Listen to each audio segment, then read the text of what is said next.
Hello everyone and welcome back to another Getting Stuff Painted, my bi-weekly update, give or take, on the miniatures I've been painting for the games we cover here on the channel. And we have a fair assortment again, including some of the dreaded scenery that I love doing so very much. But I did promise last time I would definitely be finishing the Hivestorm terrain with the bit that I forgot about until I was about to film the last Getting Stuff Painted. So I got that done, along with some scenery for Warcry, some miniatures for Age of Sigmar, but I'm using them for Warcry, and then a little bit of He-Man, Masters of Universe Battlegrounds, and tacked on to the end, just finished them off, some more guards from the Metal Gear Solid board game. As always, majority painted with contrast, with just a little bit added on from other washes, dry brushing, and spray painting that we'll discuss as we go from left to right. So let's start with the most interesting thing, doors. There was one last door type I had yet to paint for from the Catacombs box, rather, for Warcry, that old box. There is closed gate versions of all the doors. I haven't done any of those yet. I'm not sure when I'll get around to it, but these are the last Chaos themed doors. I spray painted them black. I gave them a dry brushing of Dawn Stone, very heavily applied to the skull to make it a bit whiter than everything else. I used Eldari Emerald on top of the grey on the interiors there. That is Scorpion Bronze, I believe it's called. Citadel's normal bronze paint. I think it's Scorpion Bronze, either way. They only do the one. And Lead Doctor Silver with the Army Painter Dry Rust on top for the I forgot what those are called on the gate. They have an actual proper name, and I'm blanking on it. Portcullis? I think that's what I was looking for. Either way, same on both sides, and I just used Val Red with some non-oil for the Chaos Star in the center. So two of those done at the same time in the exact same way, just so that all the open door variants at the very least are finished for Catacombs. But as I say, there's closed door versions, and you're supposed to have little switches that you have to waste actions on to open them. Similar to like Kill Team, you can open up hatches and things. So because Kill Team and Warcry are essentially, I mean, they don't play quite the same, but they're essentially the same kind of game, just one of them's fantasy, one of them's 40k. And on that note, we'll just cover the 40k terrain. Showed them last time and multiple times because it annoyed me that I forgot about them and found them just before I was recording. But I don't use the same... Oh, I've got paint on my hands. I've been painting this morning. They don't have the same step process as all the big buildings from Hivestorm. Still spray painted black, so that part's the same. I did a heavy dry brushing with Dawnstone, a heavy dry brushing with Grey Seer, and then I deviated from the standard plan and used Flesh Terror Red over here for the Mechanicus box, Militarum Green for this box, and Nazrag Yellow for the Aquila on the top there. And that was it, simple as that. And then I think I used a little bit of non-oil, but to be honest I don't quite remember. It looks like I did on the Aquila, so yeah, let's presume I did. If I was being nitpicky, I'd use a little bit of silver to pick out the hinges on the crates, but you know, it's just a little bit of set dressing for the table. Probably do the same there, honestly, but didn't feel it super necessary. So that, now with this done, I can confidently say 100% certainty I have finished painting all scenery and objective and equipment related stuff that comes in the Hivestorm box for Kill Team. Have not touched either of the Kill Teams that come in that box, nor are they a super high priority because I'm not that fussed on the either side that's in that one. I'm more focused on finishing up some Space Marines and of course the Galapox that I finished recently. But hopefully that means I'll be able to put aside some time to start learning Kill Teams soon. Alright, let's zoom in a little bit as we talk about 3 Nighthaunt units and 3 Tree Peoples, who I think are called Karnoth Hunters. One of them is going to be used as the main hunter person, but still. But these have already been in a Warcry battle report, so let's talk about them. And I'm curious if anyone noticed a problem with these two compared to the one that I painted up ages ago. I wish I kind of had it here to show you. I accidentally used Aethermatic Blue as the base for these Spirit Hosts when I should have been using Briar Queen Chill. Now they're very, very similar contrast colours, they're only like one shade apart, and it's very hard to notice unless you're looking for it. Like, especially once you put the Quelea green wash over the top. Without that, it's much more obvious. With that wash over the top, the green kind of makes it blend more. But if you want to go back to that battle report where the Night Hunts have been in recently, look at all 3 of them and you should be able to tell that the one that is not currently here, the one that was painted a while ago, where I think the skeleton's more upright and it's coming straight out is high. Slightly different shade because I forgot the colour I used, and I wish I'd just stated it more explicitly in the Getting Stuff Painted I did on that way back then, because I went back to check because I wasn't sure, And I said Aethermatic Blue in the video, and I was wrong. It was not Aethermatic Blue, it was Briarqueen Chill. So, stating it decisively now, Briarqueen Chill, Quelea Green, dry brushing of Ulthuan Grey on top. That is how these Spirit Haunts have been done. The bases are Stormfiend Blue on top of the AK Concrete Tentacle Paint, and Basilicanum Grey for the tomb, the dirt, etc. And Skeletal Horde for the Skelemen that the ghosts are coming out of.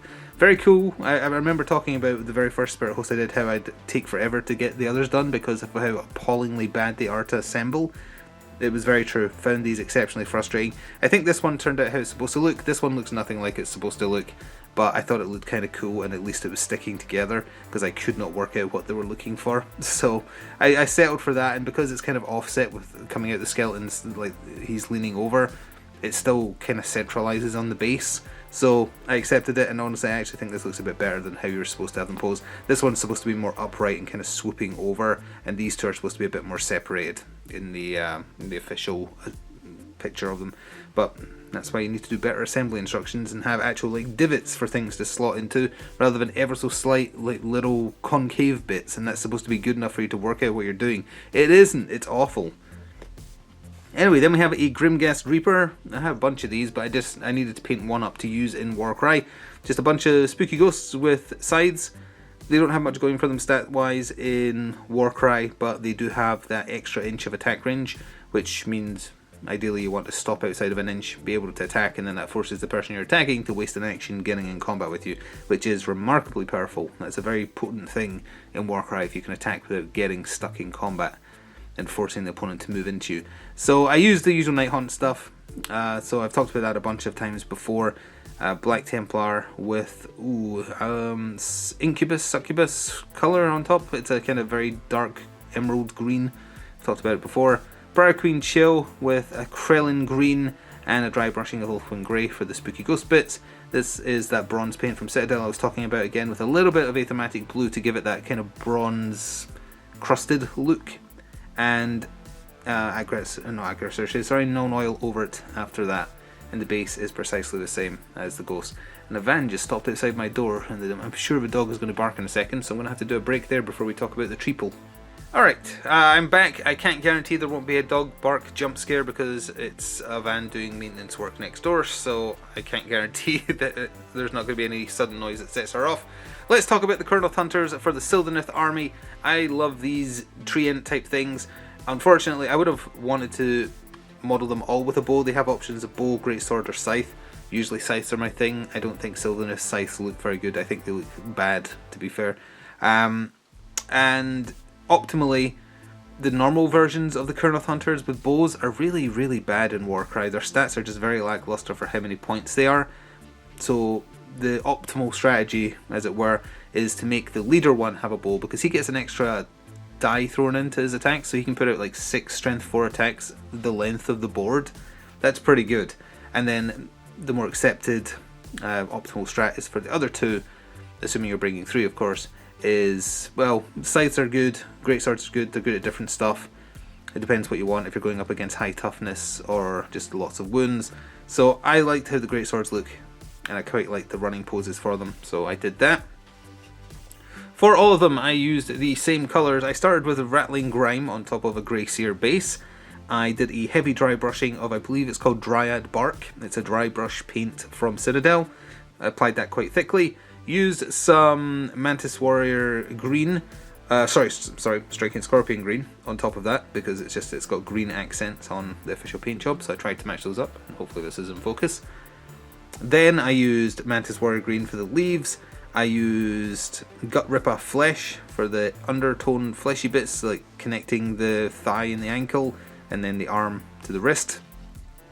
Then for the swords I used the Nighthaunt strategy, so that is a Briarqueen Chill with Quelea Green on top. And for the bases, it's just Flock with some, because they're tree people, they like their forest. So I think that about covers it, actually. I feel like I'm forgetting some. So he's got a skull on his back, that's Skeletal Horde. They've got little, like, exposed hearts, which is better seen in the bow one, actually, so let's look at him. They've all got this, where I did the same thing as I did for their weapons, and in this case the spirit arrows that is taking out of a little bug with a tree stump growing out of it, which I think is quite cute. You get a bunch of stuff in the box for these, that like if you did them all as archers, they could have similar things, or they can have little pet lizard things, which I've done on the other two. Very cool looking miniatures. I would say I'm not super happy with how my paint job on these. I feel like I don't know what brown I would have used instead, but the effect I was hoping for with rattling grime plus that a dry brushing of that dryad bark, I was hoping for a slightly brighter hue, but not so bright that it's like snakebite leather, for instance. It isn't quite as warm as I wanted it, because the official paint jobs aren't super warm either, but I wanted it just a little bit brighter than that for when I do a non-oil wash over the top, which is something I did and forgot to mention for the first one. But it's okay. Again, it's a case of the model was doing a lot of work because the model looks cool, especially the Archer one. But as I say, there is another one here in the form of a second greatsword rushing into battle, and I gave him a little lizard friend, or ghost lizard, or spirit lizard, whatever they're meant to be on the base, but used the exact same paints throughout. They have not been in a battle report yet. Whenever I was going to say whenever Warcry's on the table again, but no, because we don't have enough Sylvaneth painted up yet. I think I've only got these, a Briar Witch, and the Warband from Underworlds, and I'm not sure if they even have stats for Warcry, but wouldn't need to paint up too many more models to actually have a complete Warband for Warcry, so hopefully we will see them in the future. So with the models I am talking about from He-Man Masters of Universe Battlegrounds, we've now reached the extent of the knowledge I had of He-Man from when I was a child rather. I did watch the cartoon, I was very young. I know this is Beastman, and I know this is some name related to a spider, Spydra, Spidera, I don't know. I have no idea what the robots are called, other than Evil Robot. Sorry, my dog wants a ball thrown. She actually brought it to me that time. So yeah, I don't know who they are. I just wanted to paint up some stuff that wasn't Warcry related, you know, just because it's been a little while since I've painted up any He-Man stuff. So I painted up these. I used the Magmadroth Flame as the primary colour for Beastman here, who's gonna, these smaller models struggle a little bit. Let's see. Is it in focus? I don't think it is. Hopefully it is now. I believe it is now, even though I'm slightly to the side. With a little bit of Frostheart for the blue parts, Nazrak Yellow for the belt, and Skeletal Horde for his bone parts. Oh yeah, and I believe I used Blood Angels Red for this one. And non-oil over everything, Agros Dunes for the base, and Black Templar for his whip. Super simple, it didn't actually take that long. Fun model, and he was the last, I mostly know him from that famous video, the He-Man song on YouTube. So that's the only reason I remember Beastman. These guys, though, they remind me more of the Mousers from Teenage Mutant Ninja Turtles, and that's mostly just because of their like very classic sci-fi look. In terms of colours, it's all Lead Belcher with non-oil on top, with Frostheart as well, and that's about it, really. And I don't know anything about them in regards to He-Man or the He-Man universe, but they came in the same box as whoever his name is, so I painted them up as well, because hey, they're funky little weird robots with a retro sci-fi look, kind of like, they remind me of Protectrons from Fallout, just with like different arms and no legs. Because oh yeah, first point out, they don't have legs, they're floating by boosters, so they've just tried to be a little clever with how the exhausts are coming out. Doesn't really make much sense with this one, it's coming out the sides rather than directly underneath it, but that's for stability, and I would rather they be stable and not as easily broken, so I'm not going to hold that against them too much. Spider person, whatever his name is, he didn't turn out that great. I used Archeon Blue, is that what it's called? It's not Talisar Blue, it's the one that's slightly... Asherman Blue, that's the one. I used Asherman Blue for his skin tone, and a little bit of Balred, Magmadroth Flame for his gun as well. And the Basilicanum Grey with Lead Belcher Silver. I don't know why his weapon is an anchor. I feel like a spider would have something else. Also, he doesn't have enough legs for... Oh, I guess it's counting his hand, isn't it? If you count both hands, both legs, he does have... Okay, fair enough. That's probably why. But yeah, I don't think I did a fantastic job on this one. But either way, whatever his name is, he is done. If you want to tell me more about him...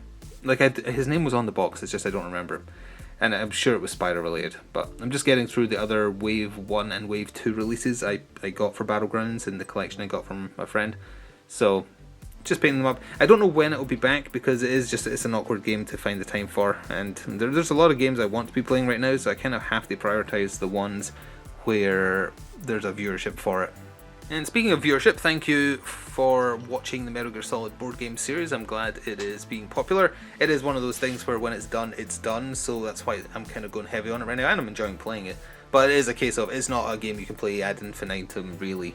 So once I'm done with the campaign, you know, it makes room in the schedule for other things. And I've done the thing again where the last thing I have to talk about is something I've already done in previous videos, so I don't really have anything to add other than, hey, by the way, I just finished painting up a couple more guards because I need more guards painted because I'm running out. Like, I'm getting into the missions now where I need more than the 6 I have painted up. So I've done 1 more of each pose. I think there's 2 more of each pose in the box. I don't know if I'll get around to doing those because I'm getting sick of doing these same 2 poses over and over again.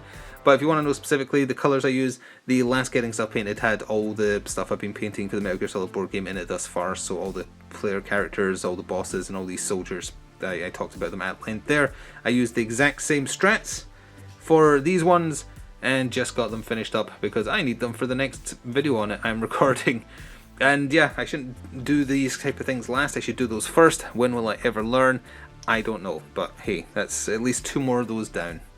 And that is it for another Getting Stuff Painted. I feel like I didn't ramble that time. I think I was pretty succinct and hopefully covered all the paints. If you have any additional questions that I forget to answer, I will try and answer them in the comments. Next time you will definitely see more Kill Team because at this point I have the Plague Marine side of that Kill Team starter box on the table. I'm finally getting around to doing those.